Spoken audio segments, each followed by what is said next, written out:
MCQ આજે સૌથી અગત્યનું ચેપ્ટર છે ઇલેક્ટ્રોકેમિસ્ટ્રી, વિદ્યુત રસાયણ. એની અંદર કેવા પ્રશ્નો પૂછાઈ શકે, કેવા એમસીક્યુ પૂછાઈ શકે, એનું માળખું 2021 માટે કેવું છે એની ચર્ચા કરીએ છીએ આજે. અને આ ચર્ચા કરતા પહેલા આપણી ચેનલ સબસ્ક્રાઇબ કરીશું. અહીંયા લાલ રંગનું જે સબસ્ક્રાઇબ લખેલું બટન છે એને સ્પર્શ કરીશું અને બાજુમાં બેલ આઇકોનને પણ સ્પર્શ કરીશું. મિત્રો, આજનું ચેપ્ટરનું નામ છે, ધ્યાનમાં રાખીશું, વિદ્યુત રસાયણ. અને આ વિદ્યુત રસાયણ સમગ્ર ચેપ્ટરની લિંક મેં ડિસ્ક્રિપ્શન બોક્સમાં મૂકેલી છે. કદાચ કોઈ ભૂલી ગયો હોય વિદ્યાર્થી તો બધા જ લેક્ચર જોઈ શકશે. એની અંદર બધા જ ટોપિક છે, પરંતુ આ વર્ષે આપણે જે 70% અંદર આવે છે એ ટોપિક લગતા તમારે લેક્ચર જોવાના છે. બરાબર? તો આપણે શરૂઆત કરીએ છીએ કે પહેલા એમસીક્યુ કેવા પ્રકારના પૂછાઈ શકે. ઘણા બધા, સૌથી વધારે જો પ્રશ્નો પૂછાતા હોય એક્ઝામ્પલ તરીકે તો વિદ્યુત રસાયણના છે. મિત્રો ખાસ ધ્યાનમાં રાખજો. બરાબર? તો વિદ્યુત રસાયણની અંદર સૌથી વધુ એક્ઝામ્પલ પૂછાવાની શક્યતા છે. તો પહેલા એમસીક્યુ આપણે સોલ્વ કરતા પહેલા આ એમસીક્યુ જે લખેલા છે એનો એક સ્ક્રીનશોટ કરજો. કારણ જેમ જેમ એક એક સોલ્વ કરતો જઈશ હું એમ એક એકને ઇરેઝ કરતો જઈશ, ભૂસી નાખીશ. એટલે પહેલા આને શું કરીશું, આપણે એક સ્ક્રીનશોટ કરી દઈએ અને પછી વારાફરતી આ બધા જ આપણા પ્રશ્નો સોલ્વ કરવા જઈ રહ્યા છીએ. તો પહેલી અગત્યની બાબત કે આ વર્ષ એટલે કે 2021ની અંદર 70% સિલેબસ છે, એમાં શું પૂછાયું છે, કેટલા માર્કનું. તો પહેલી બાબત જે છે એ એમસીક્યુ, એની અંદર 4 એમસીક્યુ પૂછાશે. કેટલા મિત્રો? આની અંદર પ્રશ્ન 3 જે છે, પ્રકરણ 3, એમાં હું લખી દઉં છું. એ ગાડી પ્રકરણ 3 ની અંદર એમસીક્યુ જે છે એ 4, એટલે સૌથી વધારે એમસીક્યુ ની અંદર તૈયારી કરવી પડે. 4 માર્ક રોકડા મળે. બરાબર? ત્યાર પછી વિભાગ બી આવે, એમાં એક 3 માર્કનો પ્રશ્ન પૂછાશે અને એક 2 માર્કનો. તો ટોટલ કેટલા થયા? 5, અને 5 વત્તા 4 બરાબર 9 માર્ક આની અંદરથી આપણને મળી શકે. અને પેલા જનરલ ઓપ્શન આવે એમાં જો એકાદ 2 મળી જાય તો આપણને ફાયદો જ છે. તો 11 માર્કનું પણ થઈ શકે. બરાબર છે? એટલે બરાબર આ ચેપ્ટર તૈયાર કરજો. એક્ઝામ્પલ ઉપર વધારે ધ્યાન આપવાનું છે. અને આ વખતે કયા એક્ઝામ્પલ ઉપર ભાર આપીશું એ બધાનું લિસ્ટ હું તમને આજે આપી દઈશ. બરાબર? તો શરૂઆત કરીએ છીએ આપણે પાઠ નંબર 3 ની અંદર. પહેલો એમસીક્યુ બધા વાંચે પહેલા રકમ શું લખે છે. બરાબર? તો પહેલી બાબત છે સિલ્વર નાઇટ્રેટ ના દ્રાવણમાં, AgNO3 એટલે સિલ્વર નાઇટ્રેટ ના દ્રાવણમાં 9650 જેટલો વિદ્યુત ભાર એટલે કે જથ્થો પસાર કર્યો છે. કુલમ I ગુણ્યા T એટલી ખબર પડવી જોઈએ. વિદ્યુત ભાર જથ્થો. બરાબર છે? કરવામાં આવે તો કેથોડ પર જમા થતી ચાંદીનું વજન, ચાંદી એટલે સિલ્વર નું વજન ખાલી જગ્યા થશે. આપણને ખબર છે કે સિલ્વર ક્યાં, એનું કેથોડ ઉપર રિડક્શન થાય. એટલે આપણે આટલી તો ખબર હોવી જોઈએ કે નહીતર આપણી પાસે શોર્ટ ટ્રીક પણ છે.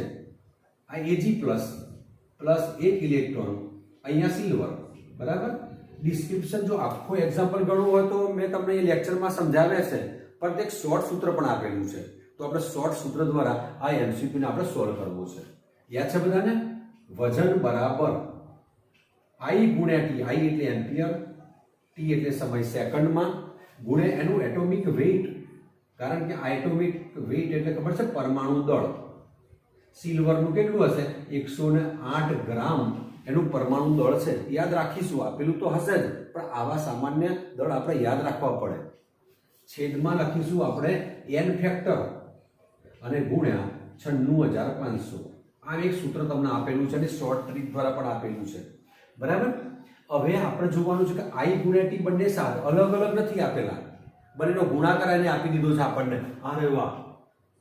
9650 જેટલો વિદ્યુત જથ્થો એટલે I ગુણ્યા T, Q બરાબર I ગુણ્યા T આપણને સાથે આપેલું છે. એ બરાબર ધ્યાનમાં રાખવાનું છે. નહીં તો વિદ્યાર્થીઓ પાછા અંદર સમય શોધશે અને પાછા બીજા ક્યાં છે એમ્પિયર, તો બંનેનો ગુણાકાર જ આપેલો છે. તો બંનેનો ગુણાકાર કેટલો હજુ આપ્યો છે આપણને? 9650 જ આપેલો છે. પરમાણુ દળ કેટલું છે મિત્રો? એનું 108 અને છેદમાં n ફેક્ટર, અને વેલેન્સી કેટલી છે? +1. એને n ફેક્ટર કહેવાય. +2 હોય તો 2 કહેવાય. ધ્યાનમાં રાખજો. તો આની વેલેન્સી Ag +1 એટલે n ફેક્ટરનું 1 છે અને ગુણ્યા 96500. લો એકદમ સરળ થઈ ગયું. 96500 આ 10 વડે એને ભાગાકાર કરી નાખીએ. આ તો એક જ છે. તો તો 108 ભાગ્યા 10 કરીએ તો 1 પોઈન્ટ કાપી નાખીએ તો 10.8 ગ્રામ મળે. એકદમ સરળ એક્ઝામ્પલ. એકદમ. તો ઓપ્શનમાં જોઈ લો 10.8 દેખાય છે કોઈ જગ્યાએ આપણને? હા. તો 10.8 આવ્યો તો આપણો જવાબ કયો થશે મિત્રો? બી વિભાગ થશે. થઈ ગયો એકદમ સરળ. આ સૂત્ર ખાસ શોર્ટ ટ્રીક માટે યાદ રાખવાનું છે. જલ્દીથી એનો સ્ક્રીનશોટ કરી દઈશું અને પછી આપણે બીજા MCQ તરફ જઈશું. હવે બીજો MCQ જે છે એના પાછા આપણે વાંચી લઈએ. બીજો MCQ શું કહેવા માંગે છે? MCQ number 2. બીજો MCQ આપણને એવું કહે છે copper sulphate, silver nitrate, aluminium chloride ના દ્રાવણમાંથી 1 મોલ ઇલેક્ટ્રોન પસાર કરતા ધ્રુવો પર કોપર, અહીંયાથી કોપર, અહીંયાથી એજીન, અહીંયાથી એલ્યુમિનિયમ નીચેના પૈકી કયા મોલ ગુણોત્તરમાં જમા થશે? એટલે આપણે ફેરેડેના બીજા નિયમનો ઉપયોગ કરવો પડે. આપણે શ્રેણીમાં જોડતા હતા, યાદ છે ને? 3 કરતા વધારે એટલે કે 2 કરતા વધુ કોષો શ્રેણીમાં જોડેલા હોય અને એમાં એક સરખો વિદ્યુત જથ્થો પસાર કરતા હતા. એ ફેરેડેના નિયમનો આપણે ઉપયોગ કરવાનો છે. તો હવે ફેરેડેના બીજા નિયમનો ઉપયોગ કરીએ છીએ. આ પહેલો હું અહીંયાથી ડિલીટ કરી દઉં છું. પહેલો ક્વેશ્ચન આપણે જે સોલ્વ કર્યો એ અહીંયાથી ડિલીટ કરું છું. હવે બરાબર ધ્યાન રાખજો ખાસ. 3 સમીકરણ મારે લખવા પડે મિત્રો. કેટલા કોષ આપે છે? CuSO4 ચેક કરીએ તો અહીંયા હું લખું છું CuSO4 માં ક્યાં થોડું પરત લેવાનું છું. મારે Cu+2 લઉં છું, +2 ઇલેક્ટ્રોન, કારણ કે આની વેલેન્સી 2 છે એટલે અહીંયા મેં લખ્યો કોપર. પહેલી બાબત આ. સિલ્વર નાઇટ્રેટની વાત કરીએ. સિલ્વરમાં Ag+ છે, કેથોડિક રિડક્શન થાય, આ બાજુ મળે આપણને સિલ્વર. ત્યાર પછી મળે મને Al+3 અહીંયાથી મળે. AlCl3 છે અને એલ્યુમિનિયમ સંયોજકતા કેટલી છે? +3. તો મેં અહીંયા લખ્યા +3 ઇલેક્ટ્રોન gives આ આપણને મળી ગયો એલ્યુમિનિયમ. હવે ફેરેડેનો બીજો નિયમ એવું કહે છે એમાં એક સરખો વિદ્યુત જથ્થો પસાર કરવો પડે. આ 1 મોલ ઇલેક્ટ્રોન એટલે 1 ફેરેડે કહેતા, 2 હોય તો 2 ફેરેડે, 3 હોય તો 3 ફેરેડે. બધી જગ્યાએ અહીંયા જુદા જુદા છે. સરખા કરવા હોય તો કયા સમીકરણને કેટલા વડે ગુણવા પડે? આને 1 નંબર આવું સમીકરણ, અને 2 અને 3. જો આને બધાને સરખા કરવા હોય તો 3 વડે ગુણવા પડે. 2 તરી 6. આને કેટલા વડે ગુણવા પડે? 6 એકા 6. અને આને 2 વડે ગુણવા પડે તો આપણને ગુણોત્તર કેટલો મળે? આને જુઓ, 3 વડે ગુણે 3 દુ 6 થઈ ગયા, 6 એકા 6 થઈ ગયા, 2 તરી 6 થઈ ગયા. તો ગુણોત્તર આ કેટલા મોલ મળે? 3 મોલ મળે. આ 6 મોલ મળે અને આ કેટલા મોલ મળે? 2 મોલ મળે. આ 3 મોલ ગુણાકાર કરી દેજો, 3 મોલ થશે, આ 6 મોલ થશે અને 2 મોલ. એવું કોઈ ઓપ્શન છે એની અંદર? ચેક કરી લઈએ આપણે. તો એનો ઓપ્શન છે 1 1 નથી, 1 2 વાળું નથી, 2 1 3 નથી. આ રહ્યો 3 6 અને 2. તો જવાબ તમારો કયો થશે મિત્રો? ડી જવાબ થશે. ખ્યાલ આવી ગયો તમને? કમ્પ્લીટ. તો આ પ્રમાણે ફેરેડેના બીજા નિયમનો ઉપયોગ કરીને પણ આવા MCQ પૂછાય છે. જ્યારે નીટની પણ આપણે તૈયારી કરવાના છીએ. બોર્ડની એક્ઝામ લેવાઈ જાય એટલે નીટ અને ગુજકેટના પ્રશ્નો પણ આ પ્રમાણે એક લેક્ચરમાં 20 સોલ્વ કરાઈશ. બરાબર? તો એ વખતે તમે જોશો મોટા ભાગે તો ફેરેડેના નિયમ આધારિત MCQ વધુ પ્રમાણમાં પૂછાય છે. એટલે એક આખું કન્સેપ્ટ બરાબર તમારે તૈયાર કરવો પડશે. થઈ ગયા 2. તો બીજો જવાબ આપણને મળી ગયો છે. ત્રીજી બાબત આવે છે. ત્રીજા નંબરનો પ્રશ્ન જરા સમજીએ. એ પહેલા આને ડિલીટ કરી દઈએ. હવે ત્રીજો નંબરનો પ્રશ્ન જે છે એ વાંચીએ. સૌપ્રથમ વાંચવા માટે પ્રયત્ન કરીશું વિદ્યાર્થી મિત્રો દરેક જણ. આમાં કયા નિયમનો ઉપયોગ કરવો છે એ પણ તમને ખ્યાલ આવી જશે. તો પહેલા આપણે રકમ વાંચીએ શું કહેવા માંગે છે. તો પહેલી બાબત છે 1 મોલ MnO4-2 નું MnO4-1 પરમેંગેનેટ છે. MnO4 નું MnO2 માં રિડક્શન કરવા માટે જરૂરી વિદ્યુત જથ્થો ખાલી જગ્યા જોઈએ. કેટલા ફેરેડે? અહીંયા ફેરેડે આપેલા, કોઈ વખત કુલમ પણ આપેલા હોય. આપણે ફેરેડેમાં છે તો આપણે ફેરેડેમાં જવાબ લાવીશું. બરાબર? તો આપણને શું કહે છે પહેલા જરા સમજી લઈએ. MnO4- છે. MnO4- માંથી શેમાં રૂપાંતર કરવું છે ભાઈ? એને MnO2 માં રિડક્શન કરવું છે એટલે ઓક્સિડેશન આંકમાં ઘટાડો થશે. તો પહેલા Mn ની આપણે ઓક્સિડેશન અવસ્થા શું લઈએ? ધોરણ 11 માં સમજેલા છે. Mn પ્લસ 4 કૌંસમાં O ની વેલેન્સી કેટલી? -2. ઉપર માથા ઉપર કેટલા છે? -1. તો અહીંયા આપણને Mn - 8 બરાબર -1 થાય. તો Mn બરાબર -1 + 8 બરાબર 7 થાય. તો આની ઓક્સિડેશન અવસ્થા વિદ્યાર્થી મિત્રો કેટલી છે? 7. આપણે છે ને બધાને રેડોક્સ પ્રક્રિયાઓ આપણે 11માં ભણેલા છે. બરાબર. તો 7 માંથી અહીંયા MnO2 ઓક્સિજનની વેલેન્સી કેટલી બોલો જો? ઉપર કશું નથી માથા ઉપર, તો શૂન્ય મૂકવાનું છે. તો Mn ઓછા 4 બરાબર 0. તો અહીંયા આપણને મળે Mn બરાબર 4. તો અહીંયા 7 માંથી 4 થયા. ઘટાડો કેટલો થયો? 7 માંથી 4. ઇલેક્ટ્રોન કેટલા? 7 માંથી 4 નો ઘટાડો થયો. 7 ઓછા 4 બરાબર 3 ઇલેક્ટ્રોનનો ઘટાડો થયો. તો જેટલા ઇલેક્ટ્રોન જે છે એટલા ફેરેડે છે. તો અહીંયા 3 ફેરેડે વિદ્યુત જથ્થો જોઈશે. કેટલો? 3 ફેરેડે. જેટલા ઘટે છે એટલા જોઈએ. રિડક્શન છે એટલે ઘટાડો થાય. તો અહીંયા જોઈએ 1 ફેરેડે નહીં, 3 ફેરેડે. હા, આ 3 ફેરેડે આપણો જવાબ છે. 3 ફેરેડે. કેટલીક વખત ઓપ્શનમાં કુલમ આપેલા હોય તો કંઈ નહીં, બરાબર કદાચ આ પ્રમાણે આપેલા હોય 3 ગુણ્યા 96 500 કરી દેવાના. ગુણાકાર તમને આપેલો હશે તો કુલમમાં પણ માપી શકાય, ફેરેડેમાં પણ આપ્યો હોય તો એ પ્રમાણે આપણે શોધી શકાય. પહેલા કયો ઓપ્શન આપેલો છે એ પ્રમાણે આપણે ગણતરી કરવાની રહેશે. ઓકે. તો આવો નથી કે ભાઈ MnO4 માઇનસ તો MnO2 ની જ વાત આવે. આપણે અહીંયા પ્રશ્ન બદલવો હોય તો બદલી પણ શકાય. એવું નથી કે આ જ પૂછાય. તો હવે દાખલા તરીકે મેં અહીંયા લખ્યું MnO4 માઇનસ માંથી કોક તમને Mn+2 કહે તો એ ચાલે ને. Mn+2 માં કરો ઘટાડો, બરાબર. આની જગ્યાએ કોક KMnO4 કરી દે. આ KMnO4 તો પણ Mn માં 7 જ આવવાની છે. KMnO4 કરીએ તો 7 જ મળે. તો અહીંયા શું મળે છે? 2. 7 માંથી 2 કેટલો ઘટાડો થયો? 5 નો ઘટાડો થયો. તો આ પ્રશ્ન બદલાઈ ગયો. તો 5 ફેરેડે વિદ્યુત જથ્થો પસાર કરવો પડે. 5 ગુણ્યા 96 500. તો આવા એક્ઝામ્પલ સ્વાધ્યાયમાં પણ છે. હું આજે આપણા ટેક્સ્ટબુક કહીશ ભાઈ ટેક્સ્ટબુક ઓપન કરો એ વખતે તમારે આજે પ્રશ્નો પણ ટીક કરવાના છે. કયા પ્રશ્નો ઉપર વધારે ધ્યાન આપવાનું છે, બરાબર. કારણ કે હવે હજી આપણી પાસે સમય છે તો આ સમયની અંદર આપણે સ્વાધ્યાયના અંદર જેટલા એક્ઝામ્પલ આપ્યા છે બધા 2 વખત ગણી નાખવાના, બરાબર. કારણ કે એક્ઝામ્પલની શક્યતાઓ આ ચેપ્ટરમાં વધારે છે. તો આપણે કેટલાક પ્રશ્નો થઈ ગયા? 3 ક્વેશ્ચન ક્લિયર થઈ ગયા મિત્રો. હવે ચોથા ક્વેશ્ચન તરફ જઈએ છીએ આપણે. Question number 4. તો ક્વેશ્ચન નંબર 4 ની અંદર શું કહેવા માંગે છે જરા સમજી લઈએ. ક્વેશ્ચન નંબર 4 ની વાત કરીએ. કોપર સલ્ફેટ, આ રહ્યો કોપર સલ્ફેટ ના દ્રાવણનું વિદ્યુત વિભાજન. એનો મતલબ જોયું તમે? વિદ્યુત વિભાજનના એક્ઝામ્પલ વધારે પ્રમાણમાં આવે છે. 1.5 એમ્પિયર અહીંયા એમ્પિયર આપેલા છે વડે 10 મિનિટ સુધી કરવામાં આવે વિદ્યુત જથ્થો પસાર કરીએ છીએ. કેથોડ પર કેટલા ગ્રામ કોપર મળે? તો એકદમ સરળ છે. પેલા સૂત્રનો જ ઉપયોગ કરવાનો છે આની અંદર પાછો, બરાબર. કયું સૂત્રમાં હાલ કહ્યું હતું આપણે? W એટલે વજન, I ગુણ્યા T ગુણ્યા એનું પરમાણુ દળ એટલે કે એટોમિક વેઇટ છેદમાં N ફેક્ટર અને ગુણ્યા 96,500 કુલમ. તમારે પહેલા કેથોડિક રિડક્શન કરવું પડે. ભાઈ કોપર સલ્ફેટ છે આ, તો કોપર સલ્ફેટની અંદર Cu+2 આ પ્રમાણે કેથોડ ઉપર જમા થાય. Cu+2 વત્તા 2 ઇલેક્ટ્રોન gives કોપર. તો આપણને N ફેક્ટર કેટલો મળે? અહીંયા 2 મળે. એ બરાબર ધ્યાનમાં રાખવાનું છે. તો અહીંયા I એટલે કેટલા લખીશું? આપણને એમ્પિયર આપેલા છે 1.5 ગુણ્યા સમય પણ આપણને આપેલો છે 1.5 ગુણ્યા આપણને કેટલો છે સમય?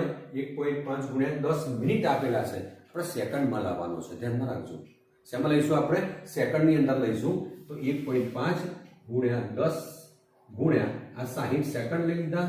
અને એટોમિક વેઇટ જે છે કોપરનું 63.5 છે મિત્રો. કેટલું છે? 63.5 છે આ જવાબ. હવે તમારે કેલ્ક્યુલેટર જોઈશે અને કેલ્ક્યુલેટરની મદદથી આપણે આ એક્ઝામ્પલ ગણી લઈશું. એક તમારું હોમવર્ક આપીશ, બરાબર. કેલ્ક્યુલેટરની મદદથી તમારે ડિસ્ક્રિપ્શન બોક્સમાં જવાબ પણ લખવાનો છે. આમાંથી સાદુરૂપ કયું આવશે તમારે ધ્યાનમાં રાખવાનું છે, બરાબર. તો N ફેક્ટર કેટલો મળ્યો આપણને? 2. અને અહીંયા શું કરી દઈશું આપણે?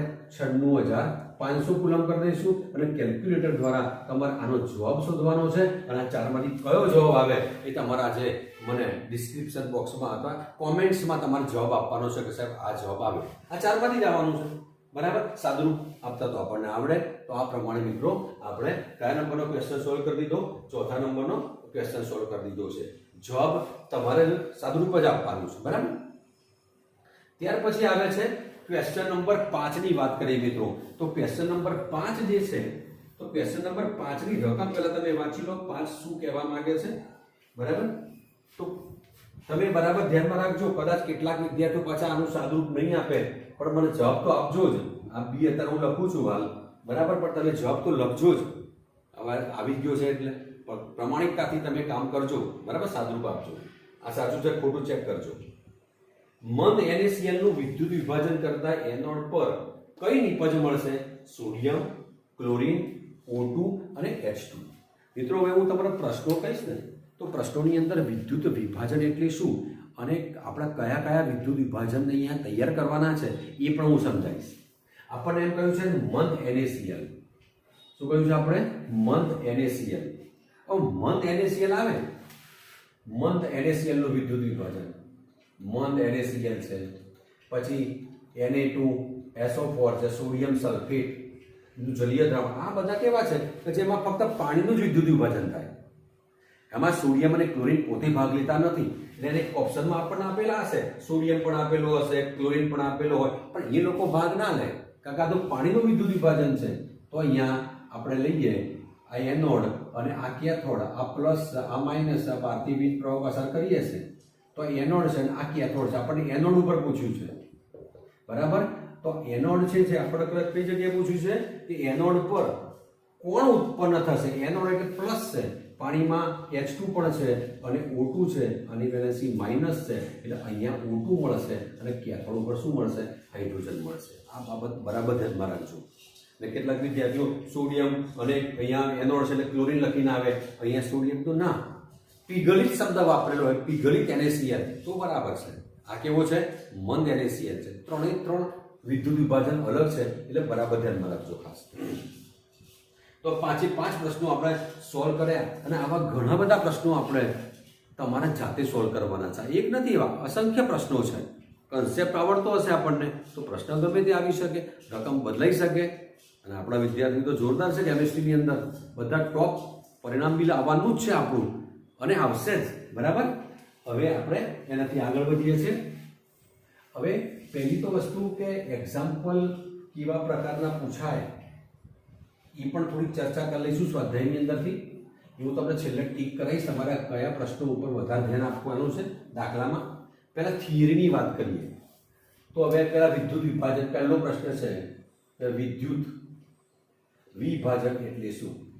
બરાબર. આની વ્યાખ્યા આપવાની, સમજાવવાનો વિદ્યુત વિભાજન કોષ. અને તમને એમ કે ભાઈ કયા કયા પ્રશ્નો પૂછાઈ શકે તો મંદ NaCl નું વિદ્યુત વિભાજન સમજાવો. મંદ NaCl એટલે ફક્ત પાણીનું જ વિદ્યુત વિભાજન સમજાવવાનું. એનોડ ઉપર O2 અને કેથોડ ઉપર H2 ઉત્પન્ન થાય અને પાણીના ઓક્સિડેશનની અને રિડક્શનની તમારે પ્રક્રિયાઓ લખવાની. ડિસ્ક્રિપ્શન બોક્સમાં બધા જ વિડીયો લેક્ચર તૈયાર છે અને એકદમ શોર્ટ ટ્રીક દ્વારા એ બધું સમજાયેલું છે. જો અત્યારે સમજાવવા જઈએ તો પાછા એનું એ જ થાય, બરાબર. એટલે અહીંયા ડિસ્ક્રિપ્શન બોક્સની અંદર તમારે જોઈ લેવાનો વિદ્યુત વિભાજન અને એની અંદર બધા જ વિદ્યુત વિભાજન મેં સમજાવેલા છે. 2 નંબર આવે પીગળેલ. આ પીગળેલ NaCl ની અંદર વાત આવે તો એને આ પીગાળેલ છે એને ગરમ કરીને બરાબર પ્રવાહી સ્વરૂપમાં લાવેલા છે. તો આ અહીંયા NaCl છે તો Na પ્લસ ના Cl માઇનસ છે તો અહીંયા Cl2 આવે અને અહીંયા સોડિયમ આવે. અહીંયાથી બાકી તમારે વીજ પ્રવાહ પસાર કરવો પડે. આ ચાલે તો એનોડ ઉપર ક્લોરીન અને કેથોડ ઉપર સોડિયમ, બરાબર. ત્યાર પછી આવે છે સાંદ્ર NaCl. સાંદ્ર NaCl ની વાત આવશે તો સાંદ્ર NaCl માં પણ મેં એકદમ વિશિષ્ટ રીતે અંદર સમજાવેલું છે. સાંદ્ર NaCl ની અંદર અહીંયા ક્લોરીન પોતે ભાગ લેશે. સાંદ્ર NaCl આવે તો અહીંયા આ એનોડ છે, આ કેથોડ છે, અહીંયા Cl2 ઉત્પન્ન થશે પણ કેથોડ ઉપર સોડિયમ ભાગ નહીં લે કારણ કે એના કરતા પાણીના રિડક્શન પોટેન્શિયલનું મૂલ્ય ઉપર આધારિત અહીંયા એનું પાણીનું અહીંયા રિડક્શન થશે અને અહીંયા શું ઉત્પન્ન થશે મિત્રો? H2 ઉત્પન્ન થશે. અને દ્રાવણની અંદર પ્રશ્ન પૂછાય છે કેટલી વખત શું ઉત્પન્ન થાય તો દ્રાવણમાં NaOH ઉત્પન્ન થાય. આ 3 બાબતો ધ્યાનમાં રાખવાની. એનોડ ઉપર Cl2, કેથોડ ઉપર H2 અને દ્રાવણમાં શું ઉત્પન્ન થાય છે? NaOH. ત્યારે સાંદ્ર NaCl ની વાત આવે ત્યારે બ્રાઇન સોલ્યુશન, બરાબર છે. ઓકે. તો આ પ્રશ્ન એક થઈ ગયો આપણો વિદ્યુત વિભાજન એટલે શું. તો જુદી જુદી પ્રકારના વિદ્યુત વિભાજન સમજાવવા પડે. બીજું એક છે કોપર સલ્ફેટનું વિદ્યુત વિભાજન પણ પૂછાવાની શક્યતા છે. પ્રશ્ન એવો પણ પૂછાય કોપર સલ્ફેટનું શુદ્ધિકરણ સમજાવો. તો આપણે એનોડ અને કેથોડમાં એક અશુદ્ધ સળિયો લેવાનો, એક શુદ્ધ સળિયો લેવાનો અને વિદ્યુત વિભાજન કરીશું તો કેથોડ ઉપર શુદ્ધ કોપર મળે તો એ ટૂંકનોટ પણ આપણે તૈયાર કરવી પડે. આ 2 માર્ક અને 3 માર્કના પ્રશ્નોની ચર્ચા કરી રહ્યો છું. MCQ ની વાત પૂરી થઈ ગઈ છે, બરાબર. એટલે એક આ વિદ્યુત વિભાજનો ખાસ કરવાનો. પ્રશ્ન બીજો એવો આવી શકે 3 માર્કની અંદર, વિદ્યુત વિભાજન એટલે શું કોમન છે, પરંતુ આમાં બાજુમાં લખે ફેરાડેના નિયમો સમજાવો. ફેરાડે અથવા ફેરાડેના નિયમો લખો અને સમજાવો. તો બે નિયમો તમારે સમજાવવાના છે. પહેલો નિયમ અને એક બીજો નિયમ, કે જે હમણાં હાલ આપણે એક્ઝામ્પલ ગણે, બંનેના એક્ઝામ્પલ ગણે, બંનેના MCQ પણ કરે. તો એક બીજો પ્રશ્ન થઈ ગયો. ત્રીજો પ્રશ્ન છે પ્રશ્ન નંબર 3. આ નોંધ કરતા રહેજો, પછી બધી નોટ લઈને અને ઊભા રાખીશું અને શું કરીશું, પુશ કરીશું વિડીયોને અને આ લખી દઈશું બધું, કારણ કે આ બધા મેં ચાર્ટ બંનેની અંદર રાખેલા નથી, બરાબર. ત્યાર પછી આવે છે પ્રમાણિત હાઇડ્રોજન વિદ્યુત ધ્રુવ સમજાવો. 11મામાં પણ હતો અને 12મામાં પણ છે, બરાબર. તો પ્રમાણિત હાઇડ્રોજન વિદ્યુત ધ્રુવ. ચોથો પ્રશ્ન એવો આવી શકે કે વિદ્યુત ધ્રુવ એટલે શું? વિદ્યુત ધ્રુવ કોને કહેવાય ખબર છે ને, કે કોષની અંદર પાત્રમાં, જે કોષ છે કોષની અંદર પાત્રમાં રાખેલો સળિયો, બરાબર, એ કોઈ પણ ધાતુનો હોય, અધાતુનો પણ હોય, કે જેના ઉપર રાસાયણિક પ્રક્રિયાઓ થઈ શકે. કઈ થાય? કાં તો ઓક્સિડેશન થાય, કાં તો રિડક્શન થાય, એને કહેવાય વિદ્યુત ધ્રુવ, બરાબર. વિદ્યુત ધ્રુવ એટલે શું? અર્ધકોષમાં ડૂબાડેલો ધાતુનો અથવા અધાતુનો સળિયો કે જેના પર રાસાયણિક પ્રક્રિયાઓ થાય છે તેને કહેવાય વિદ્યુત ધ્રુવ. એના પ્રકારો કેટલા? એના પ્રકારો સમજાવો. આવો પ્રશ્ન પણ છે, પ્રકારો સમજાવો. કયા કયા? તો પહેલો છે સક્રિય વિદ્યુત ધ્રુવ. યાદ કરો બધાએ, જેટલી બધી મેટલ છે, ધાતુઓ, કોપર છે, સિલ્વર છે, બધા સક્રિય, એ પોતે જ ભાગ લે છે, પોતાનું જ ઓક્સિડેશન કે પોતાનું જ રિડક્શન થાય, એ બધા સક્રિય કહેવાય. 2 નંબર છે નિષ્ક્રિય વિદ્યુત ધ્રુવો, કે જેમની સપાટી ઉપર એ પોતે ભાગ ન લે. પ્લેટિનમ છે, બરાબર, ગ્રેફાઇટ છે, એ પોતે ભાગ ન લે, પણ એની સપાટી ઉપર માત્ર પ્રક્રિયાઓ થતી હોય, એ બધા નિષ્ક્રિય. અને બીજી જે બાબત છે વાયુ વિદ્યુત ધ્રુવ. ત્રીજો કયો છે મિત્રો? વાયુ વિદ્યુત ધ્રુવ. આ રહ્યો, હમણાં હાલ વાત કરી પ્રમાણિત વિદ્યુત હાઇડ્રોજન વિદ્યુત ધ્રુવ કેવો કહેવાય? એક પ્રકારનો વાયુ વિદ્યુત ધ્રુવ છે. કમ્પ્લીટ. તો આ પ્રમાણે આ 3 માર્કના પ્રશ્નો થયા, 2 માર્કના પ્રશ્નો થયા. ત્યાર પછી આવે છે નર્મ્સ સમીકરણ. નર્મ્સ અથવા નોન્સ્ટ સમીકરણ પણ કહેવાય, નર્મ્સ્ટ સમીકરણ પણ કહેવાય, નોન્સ્ટ સમીકરણ પણ લખેલું છે. આ પણ કેટલીક વખત તારવવાનું આપણને પૂછે છે. એની અંદર આવતા સામાન્ય પ્રશ્નો, ભાઈ 0.0592 0.0592 શું દર્શાવે છે? તો 25°C તાપમાને RT/F નું મૂલ્ય છે. પણ આગળ તમારે લખવું પડશે 2.303 RT/F નું મૂલ્ય મૂકવું તો આટલું આવશે. ઉષ્માગતિશાસ્ત્રના નિયમોના આધારે આની તારવણી કરેલ છે. તો આ બધા બાબતો તમારે નર્મસ્ટ સમીકરણની અંદર બતાવવી પડે અને નર્મસ્ટ સમીકરણ આધારિત પ્રશ્નો થઈ જાય. આ થઈ ગયા બધા જ પ્રશ્નો. તો આવી થિયરી મિત્રો જે છે આપણે પૂછી શકાય છે. હવે એક્ઝામ્પલ કયા તૈયાર કરવા તમારે? જો એક તો પહેલી MCQ ની વાત કરી, ત્યાર પછી આ પ્રશ્નોની વાત કરી. પ્રશ્નો જરા નોંધ કરી દો અથવા એને સ્ક્રીનશોટ કરી દઈએ આપણે. ત્યાર પછી આવે પ્રશ્નો, પછી લઈ ગયા છે એક્ઝામ્પલ. કયા કયા? તો એક્ઝામ્પલ અને 3 વસ્તુ છે આપણી પાસે. આપણી પાસે 3 વસ્તુ છે. એટલે પહેલી તો બાબત લખાણ સંબંધિત પ્રશ્નો. હવે નોંધ કરો, ચોપડી ઓપન કરો તમારી. લખાણ સંબંધિત પ્રશ્નો પહેલા વાત કરી દઈએ. હવે તમારી ઓપન યોર ટેક્સ્ટબુક. હું તમને ટીક કરાવું, ટીક ના કરવા હોય તો અહીંયા હું નોંધ કરીશ, એ પ્રમાણે તમે નોંધ કરજો. લખાણ સંબંધિત પ્રશ્નો જે છે તો પહેલા લખો 3.1 થી 3.6 માં જેટલા આવતા હોય એટલા બધા નોંધ કરો.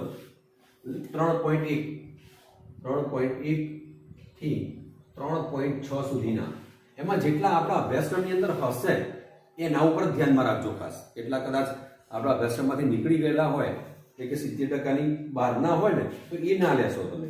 તો પહેલા તો લખાણ સંબંધિત 3.1, 3.2, 3.3 પાન નંબર 70 ઉપર છે. ચેક કરો, પાન નંબર 70 ઉપર 3.1, 3.2, 3.3 એ લખાણ સંબંધિત પ્રશ્નો. પછી પાન નંબર 73 ઉપર કોયડો જરા જોઈ લો. બંને સાથે કામ કરીએ છીએ આપણે. કોયડો લઈ લે તો કોયડો સામે તમને બતાવેલો છે 3.1. એ એક્ઝામ્પલ પૂછી શકાય. પાન નંબર 73 ઉપર છે કોયડો. ત્યાર પછી મિત્રો બહુ જ અગત્યનું આવે છે પાન નંબર 74 ઉપર, 74 ઉપર, 74 ઉપર છે કોયડો 3.3 કે આપણે વિદ્યુત રાસાયણિક કોષ અને ગિબ્સ ઉર્જાની વાત કરી હતી. ડેલ્ટા G0 બરાબર માઇનસ NFE0 સેલ, બરાબર છે. અને બીજું એક સૂત્ર ડેલ્ટા G0 બરાબર માઇનસ 2.303 RT log K. તો આના ઉપરથી ડેલ્ટા G0 મળે આપણને, અને એ અહીંયા કિંમત મૂકીએ તો આપણને સંતુલન અચળાંક K પણ મળે. તો એવા એક દાખલા છે કોયડો 3.3 ટીક કરો. અને સામે લખાણ સંબંધિત પ્રશ્નો પાન નંબર ઉપર 75 ઉપર જોઈએ. પાન નંબર 75 ઉપર 3.4, 3.5 અને 3.6 આ ત્રણે ત્રણ અગત્યના છે. અને આ 3.6 જે છે આ સૂત્ર આધારિત છે. એટલે આ એક સારો દાખલો કહી શકાય કે ડેલ્ટા G0 આપેલો હોય એના ઉપરથી આપણે K શોધવાનું આવે, બરાબર, ગિબ્સ મુક્ત ઉર્જા ઉપરથી. તો તમને મેં તમને કહી દીધા લખાણ સંબંધિત પ્રશ્નો 3.4, 5 અને 6 તો ખરા જ, બરાબર. તો આ પ્રમાણે ચોપડીના જેટલા છે એના ઉપર આપણે વધારે ભાર આપવાનો છે. ત્યાર પછી આપણે પેજ આગળ વધીએ છીએ. બીજા બધા તો અભ્યાસક્રમમાંથી નીકળી ગયેલા છે કોયડા, એટલે લેતા નથી, બરાબર.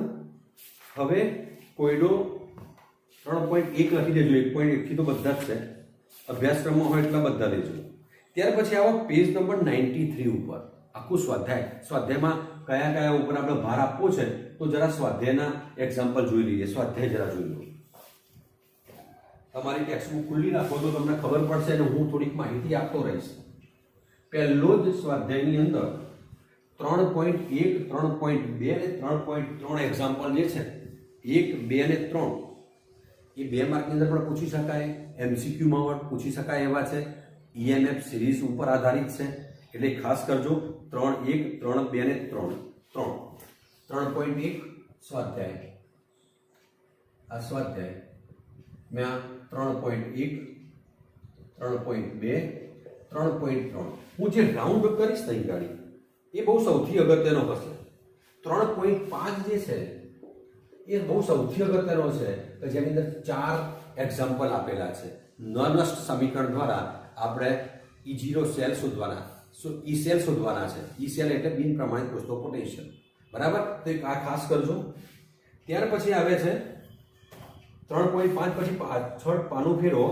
3.12 થી માંડીને 3.12, 3.13, 3.14, 3.15, 3.15 અને 3.16 પણ એક અગત્યનો છે કે જે 4 ગુણની અંદર પ્રશ્ન પૂછાય એવો છે. આ બાબત રખે ચૂકતા હું એમ કહીશ કે આ બધા એક્ઝામ્પલ છે ને મિત્રો ખાસ પૂછાય એવા છે. એમાં ખાસ 3.16 વાળો ABC વાળો જે આપેલો છે એ તમે ખાસ કામ કરજો. આમાં મોટાભાગના જે દાખલા છે ને મેં મારા લેક્ચરની અંદર બધા ગણાવેલા છે. શોર્ટ ટ્રીક દ્વારા બધા જ એક્ઝામ્પલ ગણેલા છે. તો એકવાર જ્યારે સમય મળે ત્યારે બધા વિડીયોમાં જે અમુક જે આપણા અભ્યાસક્રમમાં છે એ બધા વિડીયો તમારે અવશ્ય જોઈ લેવાના રહેશે. ખ્યાલ આવી ગયો મિત્રો? તો આ થઈ ગયા આપણે કોયડા આવી ગયા, લખાણ સંબંધિત પ્રશ્નો પણ આવ્યા. એને જરા સ્ક્રીનશોટ કરી દઈએ. ત્યાર પછી એકાદ MCQ ગણાવું તમને. એકાદ આપણે MCQ લેવો છે કે દાખલા તરીકે હું એમ પ્રશ્ન પૂછું કે ભાઈ ઝીંકના પાત્રમાં કોપર સલ્ફેટનું દ્રાવણ ભરી શકાય? કેટલીક વખત આવા પ્રશ્નો પૂછે છે. એમ પ્રશ્ન પૂછ્યો હોય કે ઝીંક Zn, હું એમ પૂછું ઝીંકના પાત્રમાં Zn નું પાત્ર છે એમાં CuSO4 નું દ્રાવણ ભરી શકાય? હિતાવહ છે, ભરી શકાય. તો પહેલી તો બાબત પાત્ર કોનું છે મિત્રો? આ ઝીંકનું પાત્ર છે. ઝીંક પોતે મેટલ છે. આની અંદર કોણ છે? CuSO4. બંનેનો તો મને E0 સેલ આપી પણ દીધેલો હોય અથવા બંનેના અલગ અલગ પણ આપેલા હોય, બરાબર. તો પહેલી વસ્તુ કે ઝીંકનું પાત્ર છે કોપર, તો ઝીંક તમને E0 Zn+2 Zn બરાબર -0.76 વોલ્ટ છે. પછી E0 છે કોપર +2 કોપર બરાબર 0.34 વોલ્ટ છે. ચલો બંનેમાંથી કોનું ઓક્સિડેશન થશે અને કોનું રિડક્શન થશે મેં સમજાયેલું છે. જેના રિડક્શન પોટેન્શિયલનું મૂલ્ય વધુ હોય એનું રિડક્શન થાય. આ માઇનસ આ પ્લસ વધુ છે તો રિડક્શન થાય, આનું ઓક્સિડેશન થાય. જો આનું ઓક્સિડેશન થાય તો ઓક્સિડેશન થશે તો પાત્ર તો ખવાવા માંડશે. આ મેં ખબર તો પડે ને આપણે E0 સેલ શોધવું હોય, E0 સેલ શોધીએ આપણે તો કેથોડમાંથી એનોડ બાદ કરીએ આપણે 0.34 માંથી આપણે મેં 0.76 બાદ કર્યા, માઇનસ માઇનસ પ્લસ કરી દીધા, 1.10 વોલ્ટ મળી ગયું મને. E0 સેલ મળ્યો 1.10 વોલ્ટ પ્લસ મળે છે. એનો મતલબ પ્રક્રિયા થાય છે, આપમેળે થાય છે. અને આપમેળે થશે તો G ધીમે ધીમે શું થશે? ખવાઈ જશે. કે પાત્ર કોનું છે? પોતાનું. ઝીંકનું જ પાત્ર છે, એનું ઓક્સિડેશન છે, ધીમે ધીમે શું થશે? ખવાઈ જશે. માટે આ ભરી શકાય નહીં. જવાબમાં શું લખવાનું? ભાઈ ભરી શકાય નહીં. બીજું આપમેળે ના થાય અને થાય કે ન થાય એના માટેનું એક બીજું તમને ડેલ્ટા G0 બરાબર માઇનસ n E0 સેલ છે. જોજો આની અંદર માઇનસ 2 આવે, ઇલેક્ટ્રોન કેટલો આવશે? 2. 96 500 તો એના ફિક્સ જ છે. E0 સેલ કેવું? પ્લસ છે. અહીંયા આ કેટલું મળ્યું? પ્લસ. તો પ્લસ અને આ પ્લસ કેટલો છે? 1.10. તો બંનેનો ગુણાકાર તો માઇનસ જ આવવાનો ને. જો ડેલ્ટા G0 માઇનસ હશે તો પ્રક્રિયા આપમેળે થશે, તો પ્રક્રિયા આપમેળે થશે તો ખવાઈ જશે. ખ્યાલ આવે છે? તો આવા પ્રશ્નો પણ આપણને પૂછી શકાય છે. એટલે કે ઇલેક્ટ્રોકેમિસ્ટ્રી એ મોટું વાઇલ્ડ છે, મોટું છે, દરિયા જેવું છે. ઘણા બધો પ્રશ્ન પૂછી શકાય છે. હજી બધા નવા નવા પ્રશ્નો મારી પાસે છે, પણ એ ક્યારે બોર્ડની પરીક્ષા પછી જ્યારે ગુજકેટ અને નીટની વાત આવશે ને તો બધા હું તમારા નીટમાં પૂછાયેલા પ્રશ્નો પણ હું સોલ્વ કરાવવાની મારી ગણતરી છે. બરાબર? અત્યારે તો હાલ બોર્ડ લેવલે કેવા પ્રશ્નો પૂછાઈ શકાય આપણે એની ચર્ચા કરીએ છીએ. અને છેલ્લો પ્રશ્ન જરા જોઈ લઈએ આપણે. એક પીએચ વાળો એક એક્ઝામ્પલ હતો આપણી પાસે. જો શક્ય હોય કે પીએચ વાળો આપણી પાસે છે તો એક એક્ઝામ્પલ આપણે તમને હોમવર્કમાં બતાવું છું. એ હોમવર્ક કરી લેજો. 3.4 છે, પાન નંબર 75 ઉપર. ચલો કરી દઈએ આપણે. કોયડા નંબર 3.4 મેં શોર્ટ મેથડ આપેલી છે એના દ્વારા કરાવડાવું છું. 3.4 બે પીએચ 10 આપેલી હોય, કોયડો છે 3.4 અને પાન નંબર છે 75. પીએચ તમને આપેલી છે 10. બરાબર? તો દ્રાવણ સાથે સંપર્કમાં રહેલા હાઇડ્રોજન વિદ્યુત ધ્રુવનો રકમ અંદર જોજો ખાસ, પોટેન્શિયલ ગણો. આ એક એક્ઝામ્પલ મેં મારા લેક્ચરમાં પણ ગણાવેલો છે શોર્ટ રીત દ્વારા. તો અહીંયા લખું છું આપણે E એટલે પોટેન્શિયલ છે. કોનો છે? H2 વિદ્યુત ધ્રુવનો છે. પીએચ કેટલી આપી? આપણને 10 આપેલી છે. આંકડો બદલી શકે છે કોઈ પણ. હાઇડ્રોજનનો શોધવો છે. શોર્ટ મેથડ લઈ લો. 0.059 ગુણ્યા પીએચ જે આપેલી હોય એ મૂકી દેવાની. 0.059 ગુણ્યા 10 કરશો એટલે 1 દશાંશ સ્થળ કપાઈ જશે એટલે -0.59 વોલ્ટ થશે. તો આ પ્રમાણે કયો કોયડો ગણ્યો આપણે? 3.4. તો પીએચ નું મૂલ્ય બદલાઈ શકે, કોઈ પણ મૂકે તો આ પ્રમાણે ગુણાકાર કરીને સીધું 0.059 ગુણ્યા પીએચ કરશો એટલે જવાબ મળી જશે. તો મિત્રો આજે આપણે વિદ્યુત રસાયણની અંદર ઘણા બધા પ્રશ્નોની ચર્ચા કરી. EMF શ્રેણી ધ્યાનમાં રાખજો. EMF શ્રેણી છે ને એના આધારિત કોના રિડક્શન પોટેન્શિયલનું મૂલ્ય જેનું વધારે હોય એના ક્રમમાં પ્રમાણે એનું રિડક્શન ઝડપથી થાય, ઓછું હોય એનું ઓછું થાય. બરાબર? તો આવા પ્રશ્નો પણ EMF શ્રેણી આધારિત પ્રશ્નો પણ એની અંદર પૂછી શકાય છે. ચલો મિત્રો, વિડીયો ગમ્યો હોય તો એને લાઈક કરીશું અને વધુમાં વધુ વિદ્યાર્થીઓ સાથે એને શેર કરીશું. આટલા બધા 500 જણા એક દિવસમાં 500 થી 1000 વ્યૂઝ આવે છે, પણ માત્ર 17 જણાએ અંગૂઠો બતાવેલો છે. કેમ ભાઈ? એવું 500 જણા જોવે છે તો 500 જણાના લાઇક્સ તો આવવા જોઈએ ને, એટલું તો કરો. કારણ કે આટલું કરવા માટે મારે પણ 3-4 કલાક મહેનત કરવી પડે છે. તો તમારે તો ખાલી આમ ટચ જ કરવાનું છે ને, એટલું નહીં કરી શકો મારા માટે. તો આની અંદર મેક્સિમમ આવા અંગૂઠા આવે, લાઇક્સ આવે. બરાબર? કોમેન્ટ્સ ગમે તો કરજો કોમેન્ટ્સ. બરાબર? અને આ કયું ચેપ્ટર લીધું આપણે? 3-4 પણ થઈ ગયું. અને 2 દિવસ પછી એટલે કે પરમ દિવસે આવશે આપણું ચેપ્ટર નંબર 2 દ્રાવણો. બરાબર? ફરી એકવાર કહું છું, આની અંદર સૌથી વધારે શક્યતાઓ એક્ઝામ્પલની છે. ચેપ્ટર નંબર 2, ચેપ્ટર નંબર 3 અને ચેપ્ટર નંબર 4. આ 3 જ કે જેની અંદર સૌથી વધારે એક્ઝામ્પલ પૂછાય છે. ઓકે મિત્રો, bye. Thank you very much.